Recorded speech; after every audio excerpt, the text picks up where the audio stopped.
ابراہیم علیہ الصلاۃ والسلام کے دو بیٹے، ایک اسحاق، اور یہ کہاں تھے؟ ارض شام میں، جو برکت والی زمین ہے، برکت والی زمین۔ اللہ نے اس کو برکت والی زمین کہا ہے سورہ بنی اسرائیل میں، سبحان الذی اسری بعبدہ لیلا من المسجد الحرام الی المسجد الاقصی الذی بارکنا حولہ، پاک ہے وہ ذات جو اپنے بندے یعنی محمد صلی اللہ علیہ وسلم کو مسجد حرام سے مسجد اقصی کی طرف لے گیا، جس مسجد اقصی کے ارد گرد کا ایریا ہم نے برکت والا رکھا ہے۔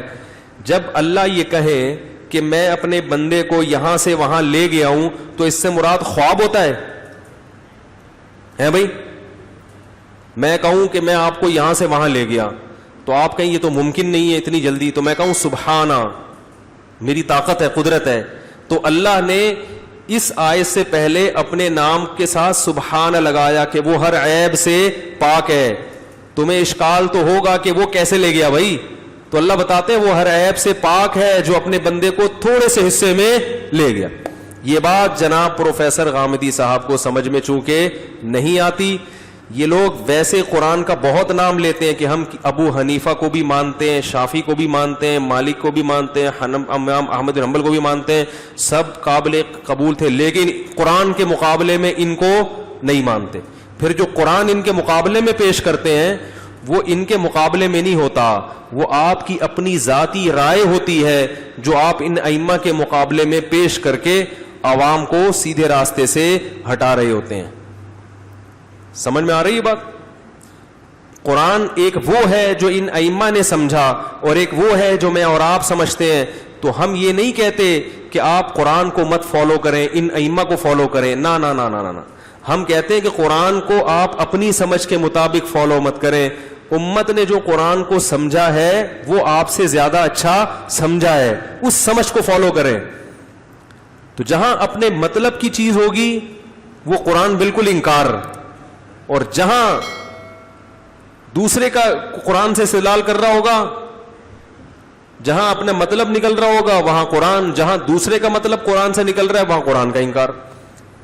تو یہ چل رہا ہے آج کل۔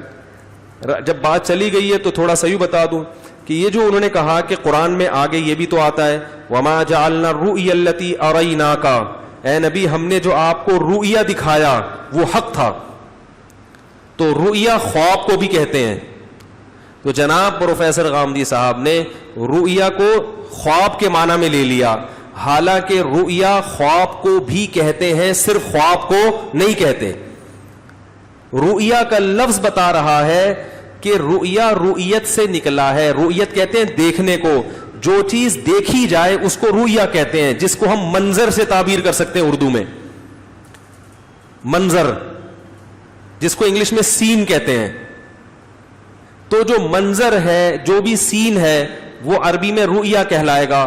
خواب بھی چونکہ ایک منظر ہوتا ہے اس لیے خواب کو بھی رؤیا کہتے ہیں۔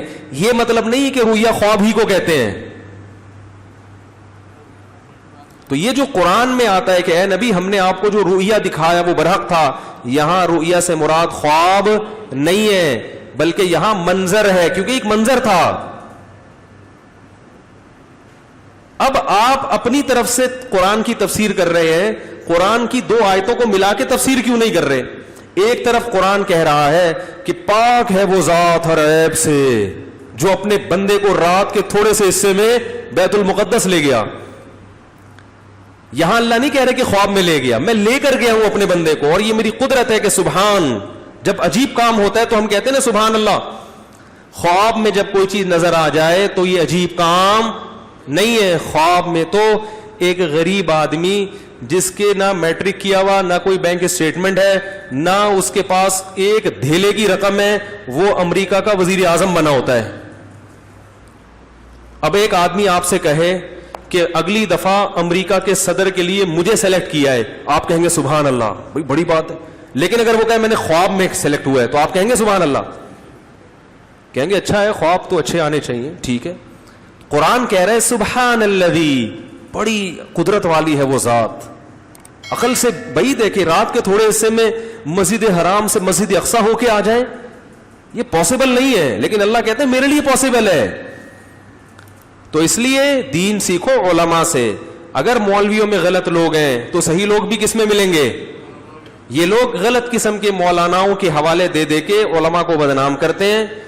یہ ایسا ہی ہے جیسے میں غلط قسم کے ڈاکٹروں کے کچھ آپ کے کیسز بتاؤں. وہ ڈاکٹر نے بندہ مار دیا, اس نے غلط انجیکشن لگا دیا.